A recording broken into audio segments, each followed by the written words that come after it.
This is the Power Producers Podcast, where we are refining and redefining the sales game. Rule number one is you have to believe in yourself. You're the only one who doesn't think you belong in this appointment. The prospect has already validated your existence by scheduling time with you.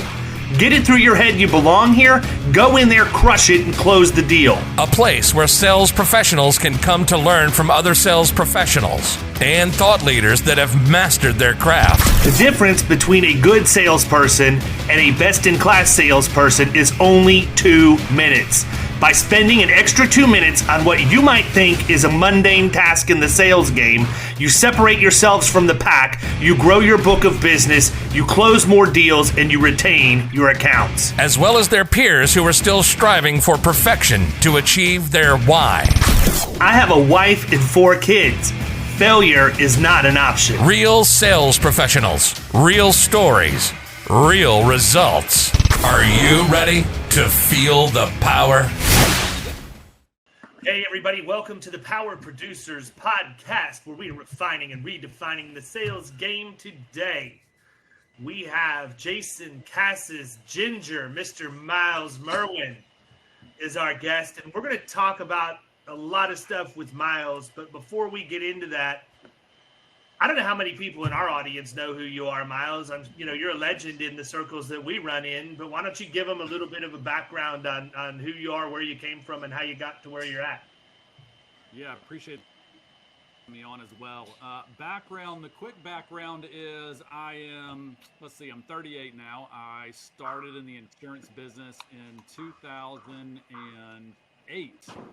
I worked for a State Farm agent for 6 months, my first insurance gig. And the funny thing is, the other day I took one of my new producers to go to the golf range, and the guy who had first hired me was right beside us hitting some balls. And after he left, I told the new producer of mine, I said, a funny story. He said, "What's that?" I said, "That guy that was hitting balls right beside us," I said, "he fired me after 6 months and told me I wasn't meant for the insurance business."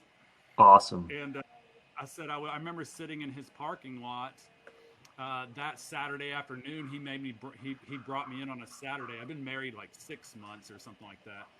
And I said, I remember sitting in my Jeep thinking, I will never be an employee again. Like I will own my own business. That was the turning point, right? I went from employee mindset to owner mindset, that I needed to own my own future. But I knew, David and Kyle, that I didn't know enough to do that yet. He brought you in on a Saturday and fired you on a Saturday? Is that what you said? No, he told me to come in on Saturday morning. And that is unacceptable. Unacceptable. I would be furious. I would have probably had I'd have had a worse snap hook than I already have. If that guy pulled me in on a Saturday morning to can me, and then I'm next to him at a driving range, he has zero chance of being there alive. I know. Well, this is years later. We're friends now. We laugh about it. I like him as a good guy, but it was interesting at the time.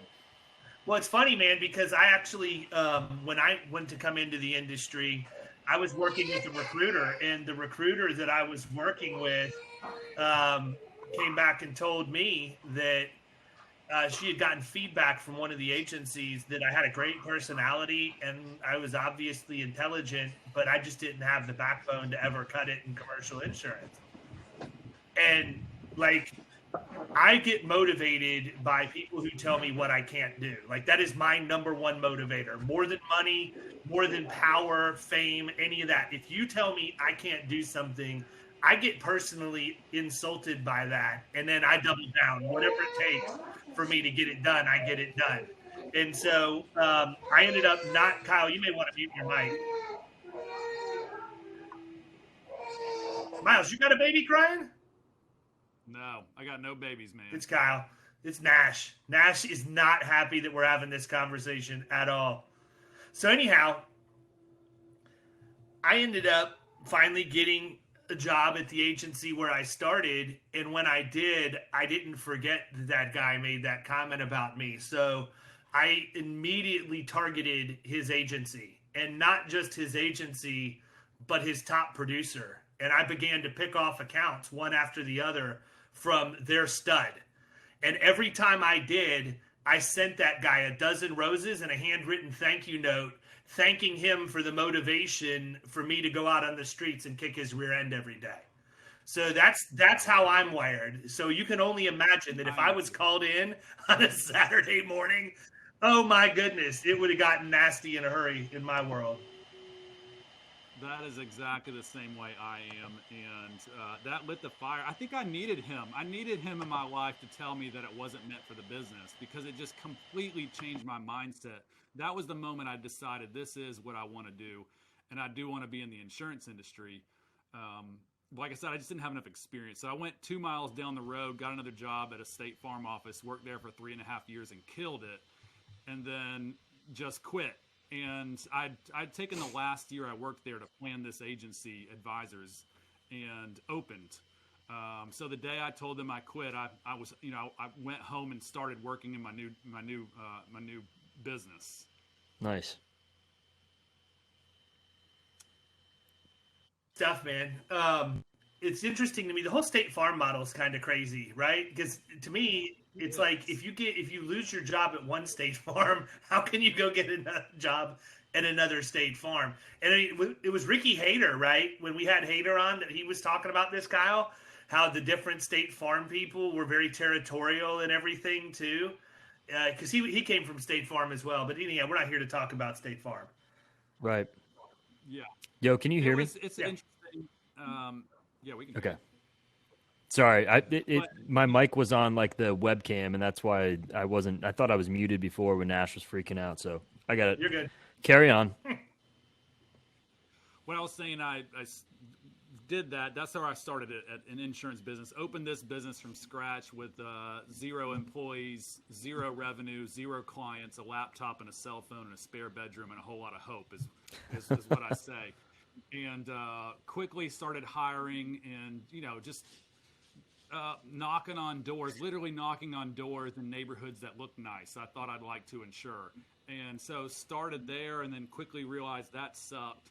And I wanted to do something different. And, it's amazing how these things come together. Looking back, I was at lunch with a guy just trying to get him to give me his deck pages to quote his insurance. And he basically said he'd have to pray about it with his family. And, I was like, I'm paying for this guy's lunch and I can tell he doesn't want to, he's got to go pray about it, which I'm a religious person and faithful and stuff. But I came quickly to realize that anytime someone has to pray about something, it's not going to work out. Like, I like people who like to drink beers and smoke because they got a beer to drink and a cigarette to smoke. It's time to, they got to make a decision to move on.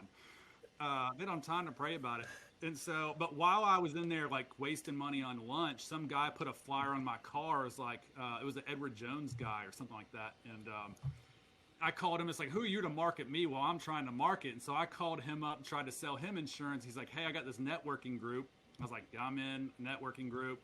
There was a mortgage broker in that group. And so that's where I was exposed to mortgage brokers and just made that my new mission to get mortgage brokers. And you know how that works. So we went down that road and basically grew a really big personal lines agency. So a couple years ago, we started moving into commercial insurance, where killing commercial came into play. And from that, kind of what we were coming on this to talk about as well is I needed an edge for how to find producers. How do I find great talent? And I knew from my background, I wanted to open my own agency. And I think that's awesome. I want people to have the dream to open up their own businesses and open their own agencies. And I was tired of hearing other principals talk about how they were worried about their producers leaving, or they didn't want to hire people that might want to go out and open their own agencies. So I was like, well, how can we grab a hold of that and make that a positive thing? Brent Kelly says this all the time with Roger Sitkin's group. The average agent does really, really well. We make a lot of money. There's a lot of business out there to get. And so, we make a lot of money. And so I was like, if I can help someone open up an agency and meet their dreams too, that's win-win. I'm making more money than I ever thought I would. Now they're making, making great money providing for their families, and now they're employing people too. So we're creating a lot more jobs, a lot more satisfaction, and really creating great relationships, I hope, last well into the future. So in my mind, it was a win-win. We're both making money. We're creating relationships and watching success happen. I feel like when you're watching and creating success, then you are naturally going to get success in your life. Well, it's funny, man, because I when I talk to people, I actually had this conversation earlier today with somebody. I don't think there's ever a good producer that is looking for a job ever. Like I don't know of any producer who's going to come in and validate and just crush it. That's going to come to you, approach you, and ask you if they can work in your agency. You hire them, and that actually works out. I think that the good producers, one of two things happens. Either A, they stay at the agency where they're at producing because that agency has a path to equity for them. They can build a little asset on their balance sheet, get partner status, and get some satisfaction with being in leadership. Or B, they get pissed off, leave, start their own agency. Those are the two things. I would say high 90 percentile of your best producers are in one of those two buckets. They're either where they've and I'm obviously excluding like Marsh, Willis, Aon, and all of them on this. I'm talking about the guys that are in, the bucket in the sandbox we play in. I think that's where they go. So to show them a path to do that is huge. Yeah, we saw it. So my tagline is a clear path to ownership for team members. But I hope my culture is so strong you never want to leave. Yeah, I like it. What's been the biggest challenge in kind of doing both? Running the agency, but also putting together this program. I think it's just time. It's developing time. It's spending the time to not develop them as a producer, but also spending time showing them how to run the insurance agency, right?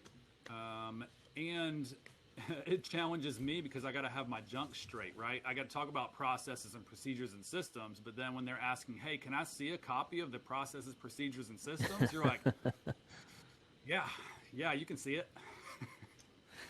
Yeah, you can see it. So it's, in creating this, it has challenged me to put things on paper and walk the walk.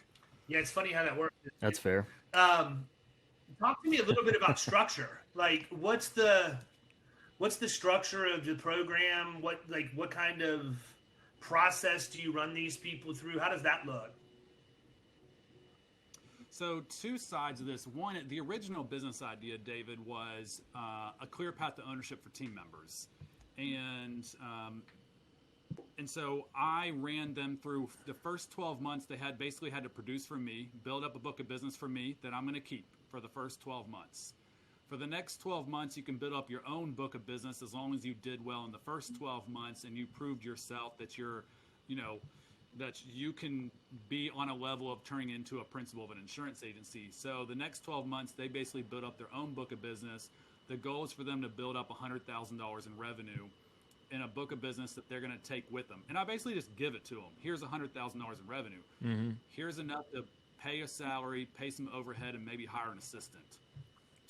And so then I take them through a process of learning exactly how I do everything that I do. What it looks like to dive into looking at carrier reports, talking with marketing reps, what it looks like to hold team meetings, plan for team meetings, all the things that go into it. So they're taking time to produce and kind of watch how we go through things in our agency, and they're experiencing at the same time. That was the original side of the business. And David, I think, and Kyle, what happened was, and my wife saw it as well, is, and I think you do the same thing, it's a lot of fun to help agents, right? It's a lot of fun. You get a lot of I don't know, to me, hitting the submit button on a huge case, that's not I don't get a thrill out of that anymore. I get a thrill out of seeing the light come on for an agency owner. That's a thrill to me. And so I had a lot of, through exposure through you and Jason Cass and other things that I've done, I had a lot of agents calling me and asking me for advice. And I was excited to do it. I got excited seeing it on my calendar. And I noticed that I was starting to see that happen 1, 2, 3 times a week. And Brent Kelly's always telling me, no unpaid consulting work. And my wife's like, why are you spending time with these strangers? Why aren't you spending time with either your family or your own business? I was like, great point. I love doing this, but I realize I probably need to get paid for this time. And so that's where I said, hey, I've already got this brand, Producers to Principals. And I kind of just put some terms together as, hey, these principals who are calling me are acting like producers. They're struggling in some way. So I started writing down some rough draft and then came up with, hey, helping agency owners to stop acting like producers and start acting like the principals their agencies desperately need. Nice. So how long has this program been going on? Is it a pretty relatively new thing for you, or? Yeah. So the helping team members open up their own agencies, it's about 2 years. Okay. Over 2 years. And then the helping agency owners to start acting more like principals, that is really since January 1st. Oh, wow. And I have so brand new 3 clients. Got it. Okay. Very cool. Let me ask you, is this like digital learning? I mean, this isn't anywhere near like some of the other stuff that's out there. You're physically bringing these people into the agency and it's on the job, right? Is that accurate? Yeah, so the first part, so that side, like team members, able to open their own agencies. Yeah, it's on the job. These are people working in my agency, working with clients, building a book of business that have the hope or dream to open their own agency. Yes. And then the other side, the coaching part, that is, I would say, and David, I think you and I talked about this. I was talking with someone who called me to ask who they should do business with. And maybe it was you, David, but said, hey, there's a difference between hiring a coach who talks about the insurance industry and then hiring a coach who's in the insurance industry. I hear that. Like, that has to be the number one thing that I hear is I'm talking to you because you actually do this every day. And it blows my mind, man. I mean, yes, if you're running an agency, you're running a good book of business, you don't have time to do a lot of other things if you don't use automation, if you don't outsource to virtual assistants, a lot of the other things that we do to a time. So I get it, but at the same time, it just, I'm blown away sometimes that there aren't more resources from people that are in the industry. But I think it's because the industry by and large is so far behind that even some of the most successful people that you and I both know still run old school agencies and they can't break away from that thought pattern, right? Yeah, absolutely. And I think what's helpful is even myself, the reason why I like to share is because I needed help at some point, and I reached out to other insurance agency owners to ask them questions like, how did you go from here to here? How did you bridge these gaps? And I was able to ask all those questions until I realized that I had surpassed them. And then I was always looking for another person to reach out who's bigger and better. And so that's when I joined Sitkins, because Brent had access to people running $30 million revenue agencies, and I'm trying to get from 2 to 3, And so I had expanded my network, but I feel like a lot of insurance agents, they get stuck and they haven't expanded their network of insurance agency owners who have gone through these phases of their business. And so that's where I kind of said, hey, I'm getting input from up above to get from 2 million revenue to 5. That's my goal. And so my target client is someone between 250,000 in revenue and $1 million in revenue, trying to get to 2. So I'm kind of, I'm taking in food on the right, and then I'm working it in my agency and figuring out what works and fixing problems, and then talking to people who say, they're 2 steps behind me. And I'm really just saying, hey, here's how I moved through that struggle, so you don't have to take 3 years to do it. We can get you through this in 3 or 4 or 5 months. Yeah, I think it's interesting. I've watched how Killing Commercial has grown over the last year. And when we first started, it was agencies that were primarily personal lines, maybe 750,000 to 1.5 million in revenue, 80% personal, 20% commercial. Of that 20%, literally 100% of it was $5,000 or less in premium. Fast forward, last week I onboarded an agency that's 7 million in revenue.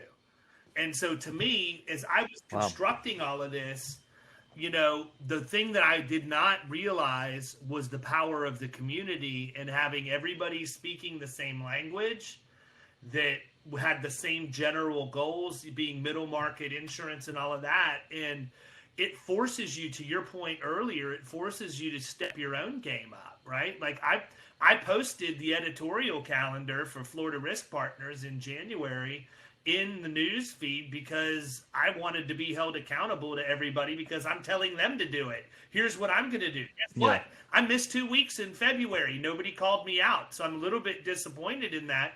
But I went back in and made sure everything for March is already published and scheduled to go out. So, I think it's good, man. In masterminds in general carry a lot of weight. I think that if you continuously search to find somebody better than you, number one, you're never going to quit looking.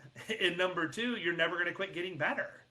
Like, it's not that hard. That's way too much common sense for me. Surround yourself. I talk to my producers about this, right? Like we're constantly maturing. I'm maturing every day. Every year that goes by, I'm getting more mature. I hope, anyways.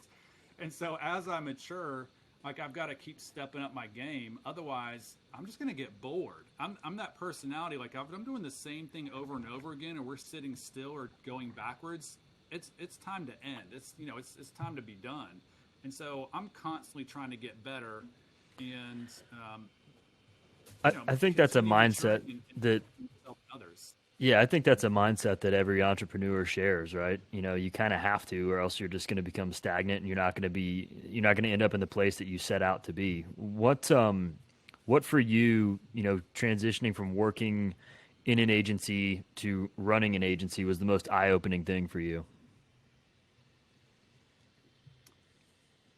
Kyle, it's a great question. I think, 2.5 years ago, I guess it was 2.5, maybe 3 years ago, I stopped producing and started, just like the name of my business on the side, producers to principal, started being the principal of my agency. And even as recent as yesterday, Kyle, like I held an office meeting for my whole office, which is now completely remote and virtual, which is different. And I got off that meeting and I sent my op director. I was like, God, why did that meeting suck so bad? Like, I have got to step up my game for meetings. Like, why? I had no dialogue. The crickets were chirping. Like, why did that suck so bad? And it's way tougher in the virtual world than in person, obviously. I mean, that's got to have something to do with it. It is. I think the toughest part about going from being a producer to a principal is learning to lead versus learning to sell insurance policies. I mean, I'm leading team members. You're responsible to keep them driven and hungry and maturing and feeding them new information and challenging them and challenging yourself and, and managing data going into your AMS systems. I mean, there's just so much work to be done in managing the agency. And I tell my clients, my coaching clients, it's not hard work like digging a ditch and sweating. Like, it's not hard. It's just different. And it's challenging. I have this vision of like static energy, right? Static energy, you're like, it's something when it's sitting on your desk, it's hard to get going. It's hard to get moving. And so, but once you get over that initial, thrust, you're now moving. But everything's trying to stop you. Everything's trying to slow you back down to a stopping point. And so what are you going to do that's the kinetic energy, right? That's trying to slow you down all the time. And so what are you going to do to keep yourself moving? You've got yourself going now. That was hard enough. What are you going to put behind you to keep you moving forward so you don't stop again? Because if you stop, it's so much harder to get going again. And that's where I think coaching and accountability comes in. Partners comes in massively to keep you going. I think that's kind of like the gym example that we've used before, right? Like it's the hardest part is getting there, and once you're there, it becomes addicting, right? I mean, it's something that I that I wish I could get back into here, once this COVID nonsense is over. Well, but listen, man, I just went back to the gym for the first time in 3 months this morning, right? I had Right. to take time off. I got cortisone shots in both my knees, had to Mm-hmm. recover from it, but I got there and I always go to Orange Theory with my wife because otherwise it would be really awkward if I was in a room with a bunch of soccer moms in yoga pants and I was the only dude there. So I have to take her with me for my own insecurities, if nothing else.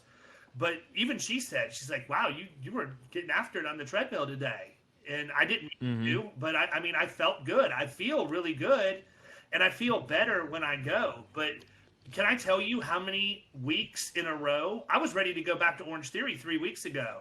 And every night at about 8:15, I see that reminder, and then I'll go into the app and hit cancel. I'll cancel that class. Yeah. If I don't, it's going to cost me $12, right? Mm-hmm. So I just got in the habit. Some nights I'd cancel the next 2 days in a row. And then I'm like, you know what? Finally this week on Monday, we had gotten after it pretty good doing some work around the house over the weekend, and I was sore on Monday. I canceled it, and I said, this is the line in the sand. I'm done. It's got to happen no matter what. Yep. And I got there, and everything was great. Right. It's Just about getting there, man. It's no different than cold calling or dialing, Yeah. right? Gotta pick it up, pick up the phone, Yeah, or how many times, open the first door. Yeah, how many times do people you get a girl's number when you're in high school or junior high, and you dial the first 6 numbers and then hang up. You can't hit that number 7. You have to talk yourself off the ledge. This is no different than any of that, right? You have to get in the mind frame that you're going to do it and then do it. And part of my thought process too right now, my mind shifted quite a bit. I just posted about this earlier, but I just wrapped up reading Atomic Habits, and makes way too much sense, right? I mean, that book, I felt like that book should have been personalized to me because it's exactly what I need to do. And I mean, look, crazy stuff, but you set yourself up for success. So I have a routine. Every morning I go in, I shave, I do everything I need to do in the bathroom, right? All of that. Well, now the book is there. It doesn't sit somewhere else in my house where I have to go search it out to read. It's where I need it to be when I'm ready to read, right? So I read the book because it was there. Now, every time you turn around, I will have another book in that area. Same thing with my desk. I have a book every single morning. I have for years. It sits on my desk. It's John Maxwell's Daily Reader for Leadership. I've read the book probably 10 times now, but I get something different out of it all the time. If that wasn't sitting directly to the left of my keyboard, I wouldn't remember to do it every day that I go in and do it. And that's after 10 years of doing this. It's still in my mind not a habit, because if it wasn't sitting there, I wouldn't remember to do it. So I think that a lot of what we do, whether it be in production or running our agencies or whatever else, boils down to you have to set those cues into motion to where you're not going to forget the stuff that you want to become habitual, and then you consistently add. And I'm not going to sit here and regurgitate Cleary's whole book, because everybody should read that book, in my opinion. But at some point, you hit a tipping point, right? It's not just. I was thinking about this today. If I just looked at 100 areas of my life, and I got 1% better at each of one of those 100 areas, I will be 100% better than I was last year, right? Across the board. Way more than I don't have 100 areas of my life. I have maybe 6. 5 of them are your beard. So people listen to these podcasts, as I used to and still do, and they watch the video of this. I don't know if this is going to be a video, but a lot of times they look at it and say, "Man, all these 3 guys got it figured." Never. Right? But they do. They say, "Hey, these guys got it figured. Look how organized they are. Look at these books that David's reading. Look at all this content they're putting out. They've got it so organized." What do you think is the number one thing holding people back? They write the check to you for the Killing commercial, but then what? they're willing to write the check, but what do you think is that number one thing holding people back from implementing? I feel like implementing is the number one thing in insurance industry. People just, I'll tell you what, Miles, it blows my mind. I mean, the size of the check that you have to write to get in, and you would think that cures a lot of that, and it does to a certain degree, but then I've got a subset of guys, and if you're listening, you're safe. I'm not going to name you by name, but you know that I know you because I call you and I find out why you're not logging in and doing all of these things. But I was thinking of something. I'm going to do a post later this week, but the general premise is life makes accountability difficult, but accountability makes life easy, right? People want accountability, but they let everything get in the way of them being able to be involved in some level of accountability, whether it be with a mentor, a coach, a spouse, whether it's religious or whatever else. There's a million ways you can find excuses to do that. But if you want that person to hold you accountable to something that's a specific problem that's happening in your life or a subset of problems, and you consistently put them off, life's not getting easier. It's getting much more difficult. If you suck it up and you commit to being accountable to a third party for whatever's going on in your business, your spiritual life, whatever, and you make it a priority to do that, everything else is so much easier because you have that. But we don't want that. We want accountability, but we don't, right? We don't want to commit to it. When it's convenient. Yeah. Do you think it's self-will? Do you think lack of self-will? Do you think it's just a gravitation to comfort, and what's comfortable is where they've been in the past? I can tell you from my perspective, I had this conversation with somebody earlier today, and for the last year of being, ingrained in killing commercial and dealing with people of different demographics and mindsets and agency sizes across the country, I have boiled it down to one thing that is my job in all of that. And that one thing is to get people to believe in themselves. That's it. It has nothing to do with the sales process. I can teach that with my eyes closed. It has nothing to do with insurance knowledge. You can get that from the National Alliance or the institutes or whatever. You can't teach somebody self-belief. They have to come to the conclusion on their own that they believe in themselves. And so that has been interesting for me because I've had to adjust my skill set a little bit and become more of a motivator and an overly upbeat person, which, I'm an optimist. I'm a positive thinker, but I'm also very direct. And if I need to have a difficult conversation, it's not going to sound very flowery. It's going to be a difficult conversation from point A to point B, and we're going to move on and not talk about it again because I expect it to be fixed. But just so many people want to do this, and yet they don't even know where to start. And then when you show them where to start, they freak out. And I ran into it myself. That's why I know that's part of one of the biggest problems is because, we begin to doubt. We look for every reason why we shouldn't. Why shouldn't I go into this appointment? Well, I shouldn't go into this appointment because I've only been a producer for a year. I shouldn't go into this appointment because I don't have a designation. I shouldn't go into this appointment because I'm only 30 years old. I shouldn't go into this appointment. And I can keep going on and on. At the end of the day, if you believe in yourself, if you believe in your skill set, and you do have support in your agency, you really don't have an excuse. The only excuse that's keeping you from going into an appointment is what's looking back at you every time you look in the mirror. And you need to figure that out and get your head right, or you're never going to be successful in this industry.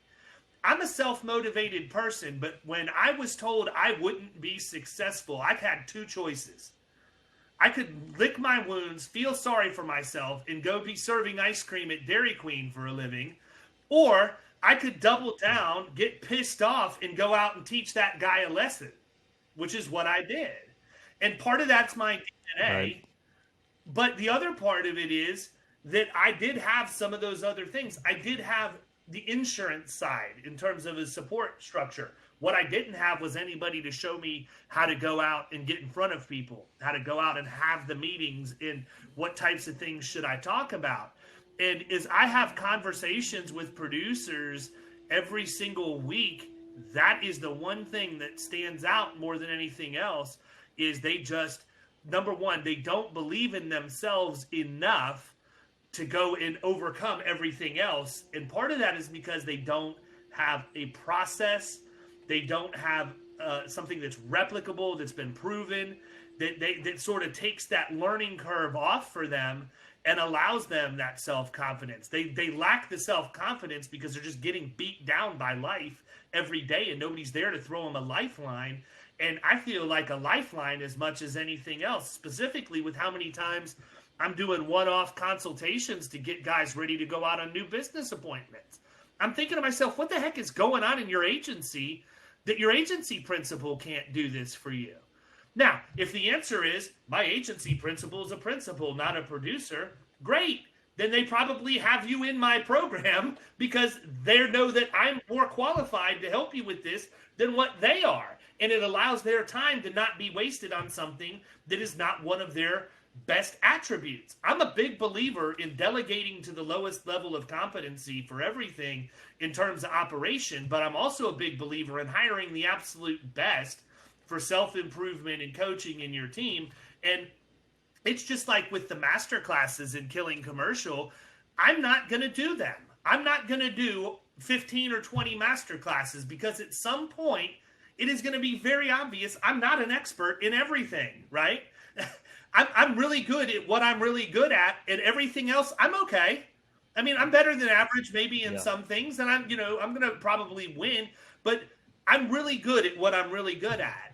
And if I stay in that lane, then that's great. If I can help other people who aren't as strong in that lane, that's great. But I borrow just as much from people in the community as I teach because I'm learning other points of view and things, and it only makes my game that much stronger. So rather than me try and be the expert for all things, I'm bringing in the expert, and they're creating all of that content that's going to live inside the site. And so you're going to learn content marketing from the absolute best content marketer I know. You're going to learn how to build a niche market in middle market from one of the best I know that's done that nationally. And if we continue to do that, you better watch out, man, because there's 188 users in that community that are fixing to take this country by storm. Boom.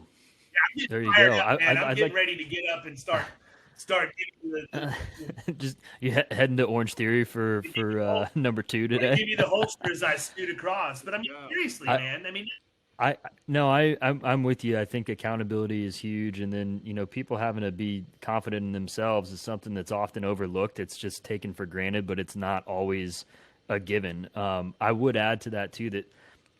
And not this is not speaking to Killing Commercial or your program specifically, Miles, but just in general, I think oftentimes people are afraid of work, and they think that because they pay X amount, they're just going to be able to walk into new business and pick it up, or it's a magic pill or something of that nature, and they forget that you're going to have to do things that are going to make you uncomfortable, that you're not used to doing. And that's a huge aspect of it, I think. Well, I mean, look, you were brand new into this industry when you came on board with me, and you're not somebody that I would say lacks self-confidence, but no, you were intimidated by the industry. I think that's a fair statement.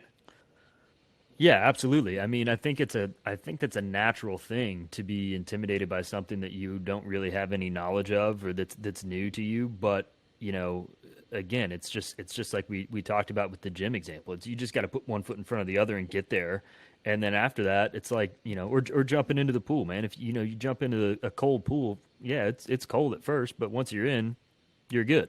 And I think that some people just look past that and kind of forget. That's part of it. Yeah, I'm going to use the reverse of that example. The hot pool in the cold weather seems like a good idea. Not so fun when you get out. We just had our pool heater for the first time this winter, and I got to tell you, not a pleasant experience. How much did that cost you? Right.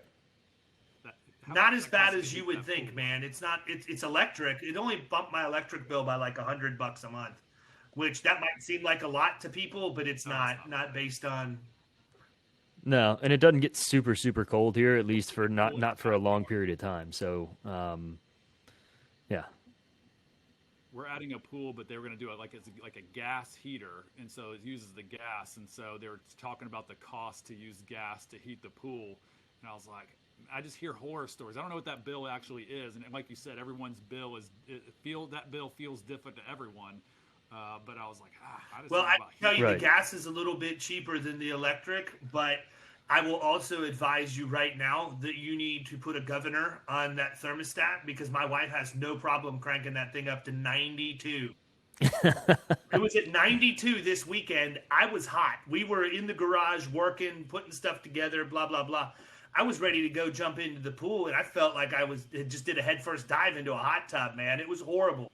Ugh, It was the worst thing ever. not good.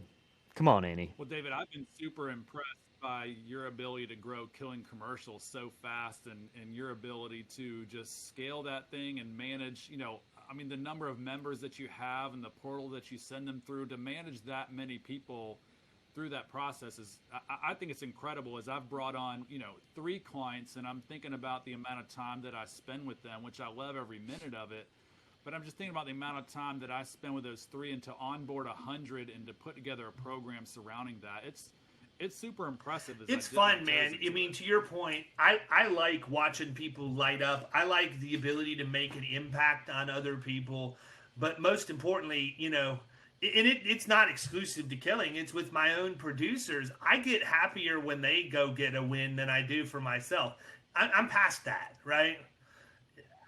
Yes, I will still get excited. If I write an account that's 50 or 100,000 in agency revenue, I don't know that I will ever get sick of that. But I mean, just the average mundane day after day stuff, the things that used to get me riled up, don't. I'd rather see Kyle go get his first $50,000 revenue account, or somebody in Killing Commercial go close something that they never would have walked into until they had gone into the program and they had gotten that self-confidence. I mean, I've got guys in there, and it's not a sexist remark. It's literally just guys at this point that have had this story. So ladies, pick it up, please. Will you please pick it up and start producing more? Anyhow, that being said, I've had guys in the program that literally are writing accounts that are $400,000 and $500,000 in premium, and they had never written anything bigger than a $4,000 BOP prior to going through. And it's so interesting, because for as many people as you have on that side of the spectrum that don't have the self-belief, you have the other ones who need to have a little less self-belief, because they're going to do whatever. There was one dude that went out, he got into the program one day, the next day he went out cold calling prospects, and he called me the following day. He's like, David, I need your help. I'm in trouble. And I'm like, you need bail money? What's the deal? He's like, I accidentally got in front of a prospect yesterday. Like, what? How do you accidentally get in front of a prospect? He's like, listen, man, I had this conversation with you. I know you know your stuff. And I just knew that I had this list of people I've always wanted to call on. It was my dream list. And I'm like, you know what? There's no way they're going to stump him. I'm going to go call on him, and David's got my back. And I'm thinking, I'm like on the edge of my seat at this point, thinking, I really hope that I do have this guy's back, and it's something that I know about. He's like, yeah, I was in there, and I went in. There was a workers' comp account at $600,000 in premium, and they have a 1.21 mod. And I'm thinking, that's right in my wheelhouse, baby. Let's go get it. And he ends up closing the deal. Nice. But not just that deal. He got an AOR on the whole account. It's 1.1 million all in. Sweet. This guy hadn't written anything remotely close to that prior. And you know what? He didn't know any better. All he knew was, I know nothing at all about doing this, and I'm going to trust this guy's process. And he followed it to the T. I got him ready. I did the mod audit with him. I gave him all of his talking points, explained why they were important, so that he wasn't just regurgitating, he was understanding, and he could have conversation around these things. And he said, I walked in, and it's the first time they'd ever seen anything like that, ever heard anything like that, and we got the AOR on the first meeting. Boom. He didn't know any better, and he trusted. I think that's the other piece to it, though. People, number one, need to believe in themselves, but number two, if you are subjecting yourself to go through a process or training or whatever else, you have to trust that process. Now, yeah, and not just for one account. It's got to be, across the board. It's, it may not be, first account out of the gates. I think that used to happen to me all the time when I was selling office supplies. We'd walk into a business and I'd tell them to make a certain change, and they make the change, and and they didn't bite, and they'd turn around and be like, "See, dude, I told you it didn't work." And I'd be like, "Okay, dude, well, let's go see another 5 businesses, and then we can have that chat." And of course, it always ended up, panning out the way that it was supposed to. But that part's important too, to remember, everyone. David, what advice for the people who the people on listen to this who own insurance agencies, who have producers that work for them, and you've got producers calling and relying on your program to help them get the confidence that they need. What do you think something that principals of insurance agencies can do in their own agencies to provide that kind of backup to their producers? Do you think it's developing programs, running appointments, being a better mentor, having the exposure themselves first? Like, what do you think the gap is there? I can tell you exactly what it is from my perspective, and it's something that I'm equally as guilty of. You have to have a process for everything. You can't replicate what you haven't formalized, right? I mean, you have this story, things get lost in translation along the way. There's that old story about the lady who cut the end off of her ham every Easter before she cooked it. And she put, she did that, and it came out in the story that, well, her kid came up, "Mom, why do you cut the end off of our ham?" And she said, "Well, I do that because that's the way my mom taught me to do that." So she went to her mother and said, "Hey, Mom, why is it that you always cut the end off the ham? You do it, and that's how you taught me to do it, and now I don't even know why I'm doing this." And so she said, "I don't know. My grandmother's the one who taught me to do it. Or my mother's the one who taught me to do it. Your grandmother." So she goes to the grandmother and says, "Hey, Mom, all of us are cutting the end off the ham. I don't understand why." She goes, "Well, I don't know why the rest of you are, but I had to do it because my pan was too small." Right? Well, I think the same thing holds true. So many things in the insurance industry have just been passed down the old school way, but there's no real formal process in place. And once you decide you're going to get serious about something, and it's something where you want to train people and replicate the exact same result every time, it's got to be a formal process. It's got to be documented. It has to be trained. It has to be tested on and signed off on. And the biggest thing that has happened for my agency around that, from an operational perspective, because whatever any of you think, I can assure you we are far from perfect. I'm just smart enough to only talk about the things we do really well.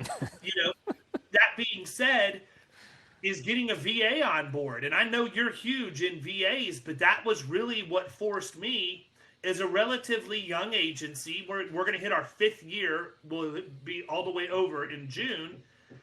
Every time I looked at something, for the last probably 6 or 7 months, I've said, "David, is this something that you need to be doing yourself?"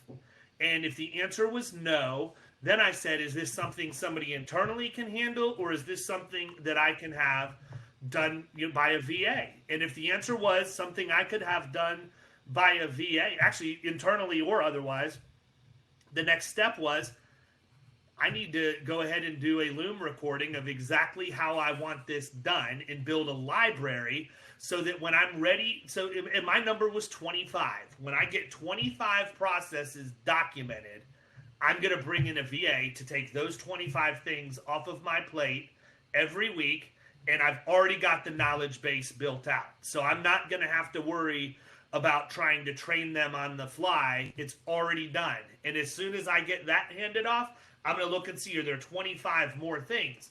Because that's what allows you to operate as a principal, is understanding how you need to manage your own time.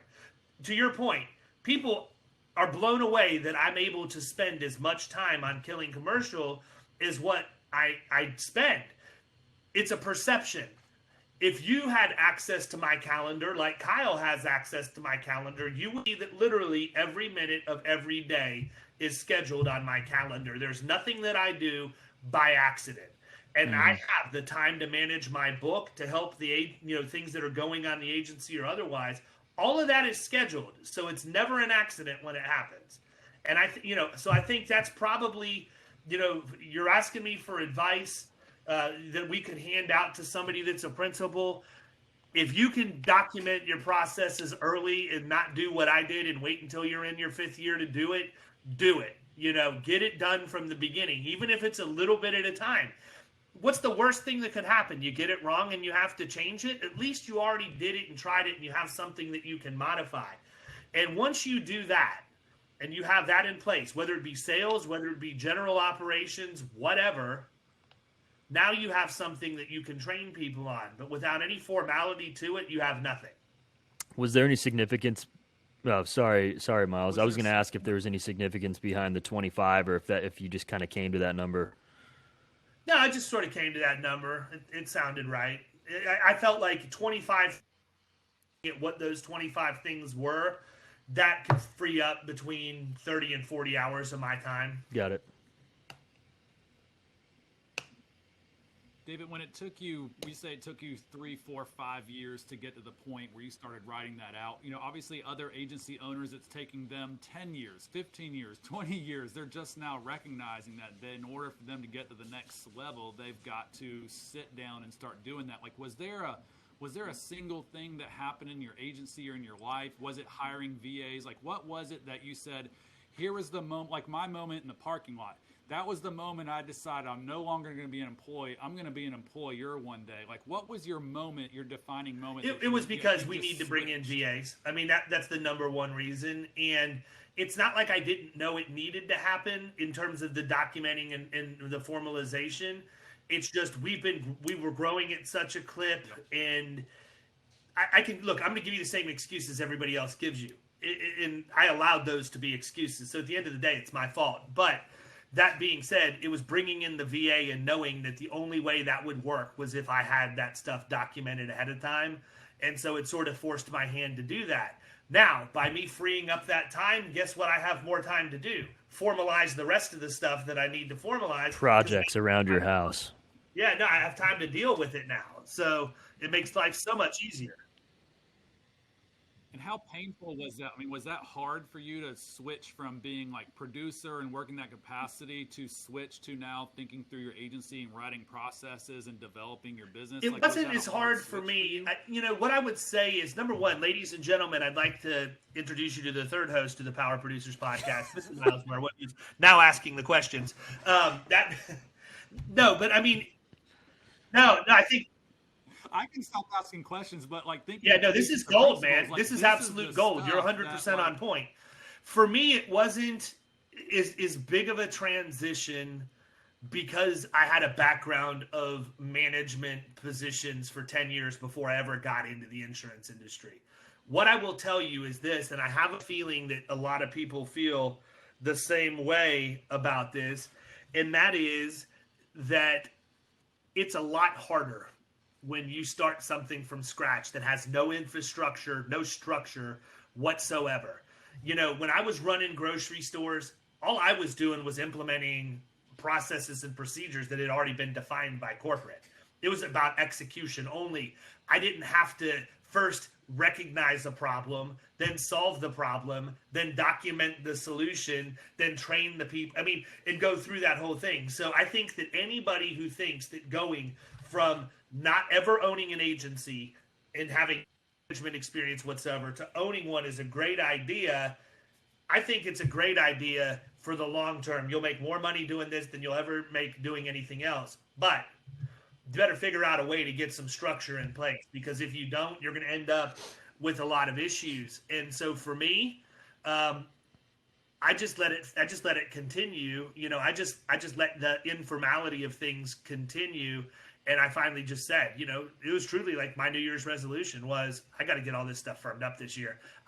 Number one, if I ever want to exit, that's got to happen, right? My valuation would suck if people would come in and say, okay, let's take a look at P's. Oh, yeah, well, hold on. What do you want to know? I'm right here. I can answer anything you got. No. And I think that's the biggest thing, and it stinks because it's not a revenue producing activity, right? When you first hang your shingle out, it's all about producing revenue. It's not about having processes and procedures. It doesn't mean processes and procedures aren't important, but if it comes between your family eating and whether or not you've documented the renewal process, you're going to do what you got to do to get groceries. And I had a guy ask me one time, like last week or the week before. It actually was later than that now, but he basically said, man, if you recovered from your 1-1, I bet your 1-1 renewals are massive. And I said, actually, you'd be very underwhelmed if you knew what my 1-1 looked like. He's like, man, my 1-1 was huge. You don't write 1-1 business? I'm like, no, not a lot of it. He said, well, why not? I said, because I needed money in August when I launched my agency. I went out and prospected August, September, October, really, really hard. And as it turned out, I've never gone back and backfilled January, but I was literally writing business to cash flow. And that's where my thought process was. When you jump into having to put on that operations hat and know, that, okay, I've got to sit back and look at this. Listen, I'll be the first person to tell anybody, I use total CSR in my agency. Why? Because I've never been a CSR. I would be the world's worst CSR trainer because I've never managed a desk. Oh. I don't want the job. I don't like the job. I love the people who do it because it means I don't have to. But at the end of the day, if you want to learn how to set up your day as an account manager or a CSR, I could give you a list of thousands of people that you'd want to talk to before me. It's not what my skill set is. If it was, I'd be the best CSR there was, period. But I don't like that. But I think that's it, man. I really think that, you have so many things to juggle.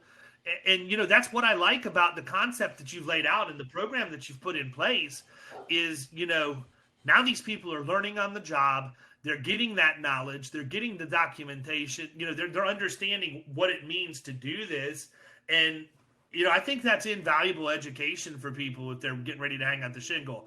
Because last time I checked, outside of the agency management module in the National Alliance CIC Institute, there's not a class that says how to run an insurance agency. You've got Billy. Billy does his thing, and you're doing your thing, and we do our thing in commercial. There's a lot of segmented stuff, but yours is probably the one that, based on what I know, that's the closest to taking somebody and helping them plan now for what they're going to do in a few years. Because even with Billy Williams, as good as his information is and as much involved as he gets with these agencies, they're already agency principals when they get to Billy.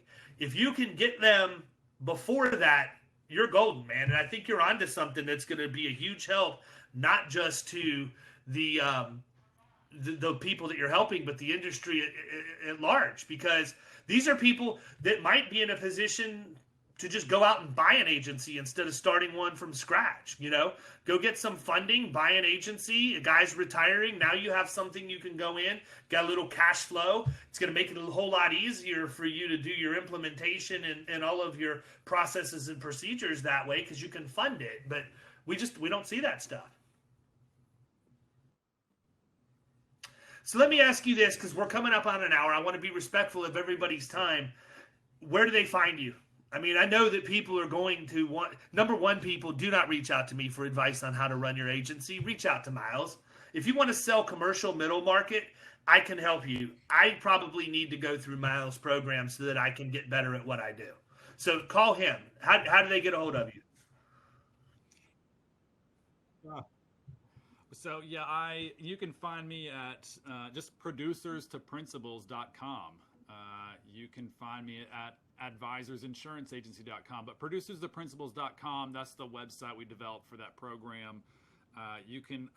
My name is it comes from in the United States in 1627. The first Miles Merwin sailed here from England.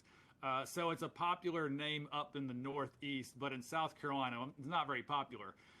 But you can Google Miles Merwin, and I will show up. I make it a point to make sure if you search for my name, it's owned by me and it's out there. But Awesome. producerstheprinciples.com. Well, listen, man, I really appreciate you spending time coming on today. This has been a really good episode. All kidding aside, I think your questions were spot on, man, and I really appreciate you asking them because it gives people a completely different perspective.